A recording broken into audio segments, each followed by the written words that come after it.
Okay, for strategy number 2, to dig deeper, we're going to pick up where we left off in strategy 1. So we had identified these keywords in Google Scholar that look really relevant to my topic.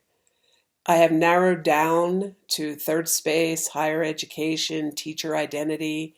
These are all the kind of articles that I want to take a look at related to my research. So I'm going to copy that phrase, and instead of putting it into USearch, I'm going to click on databases. Databases are scholarly collections of scholarly journals and articles that are specific, sometimes by discipline, other times more general. And this will give us good quality, scholarly, peer-reviewed material. That means material that's published that has been reviewed by experts before it was published.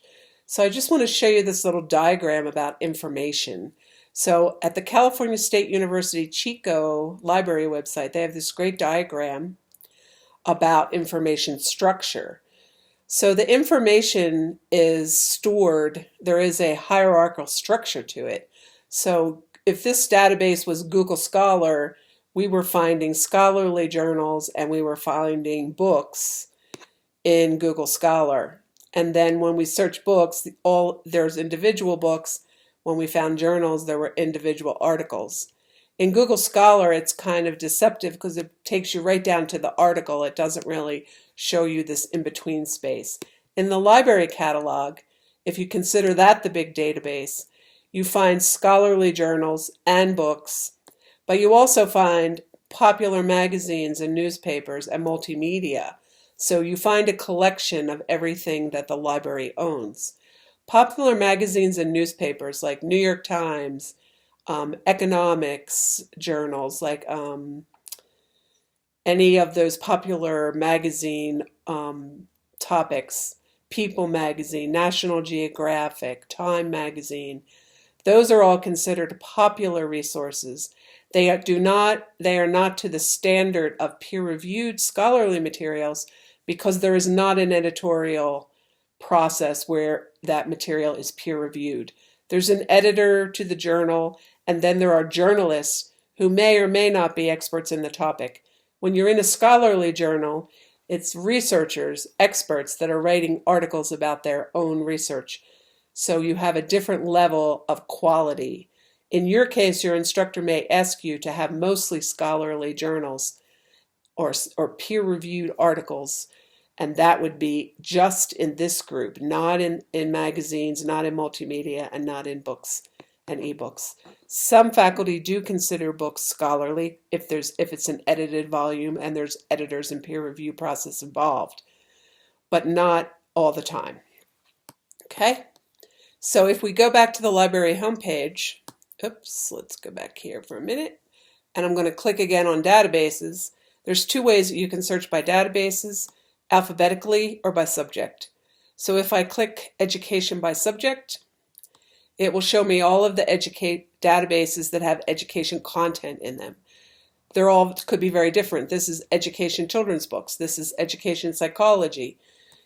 This top one is the one that's recommended by the librarian, Education Full Text and ERIC. But instead of searching these individually, I'm going to show you a database that you can search across many different topics and disciplines. So we're going to click on E, and we're going to come down to EBSCOhost databases. When you open up this window, you will see a list of different sub-databases within that. Academic Search Ultimate is a great database. It covers a lot of different topics. I find a lot of things in there. No matter what topic I'm searching, I always find things there. I'm just going to select a few here. I'm going to go down to APA, and I'm going to go down to ease. There's other ones that I would select, but just for time, I'm just going to select a few of them here. You can take a look at these depending on your topic. You may have, I'm not going to do that one because it only goes up to 1983. Okay, I'm going to just select those, and then I'm going to continue.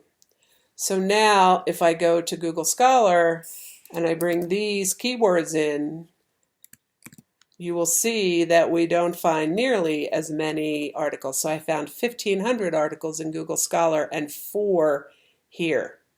Okay.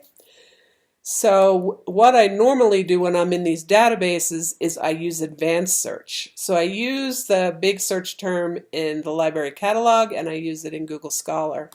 But now I'm going to break up my key terms. So I could do practice here in this first field. And I don't need to use quotation marks because it's already in its own special field.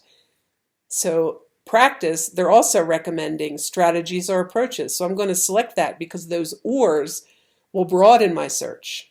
Those 3 words are similar, and I didn't think of those words, but this will help me broaden my search a little more. Then here's the word and I'm going to put in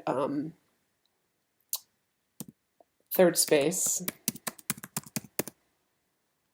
And third space theory professionals. I'm just going to select third space, which will be broader.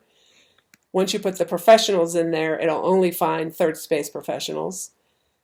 And then I could also put in there language, or I could put professionals down here. So let's do professionals separate. And you'll see, does it give me any other options? Professionalisms, professional development, professional identity. Let's do that one. Now I'm going to search, and instead of 4, I'm getting 23. So I can play around with my keywords. That might be because of that identity word there. So I'm going to 206. So this is getting closer. Now I'm looking at faculty. I'm looking at teacher education. I'm looking at third space. So this search looks better than what I was getting before. Down here on the bottom left-hand side of the column in the faceted searching menu, at the very bottom, it's telling me how many articles it's finding in each of those databases. So Academic Search Premier, it's finding 66 articles, which is good. ERIC, 55. So these are kind of my top 2 databases for this type of search. So I can click on the title, and then I can read the abstract. I can look for additional keywords, and then I can download the PDF from here. On the right-hand side, you also have, usually in the databases you have to do a second click, either an arrow or an open to download the actual article. On the right-hand menu, there is a site similar to Google Scholar. So here's my APA citation for that. But again, you have to check it that it may not be correct.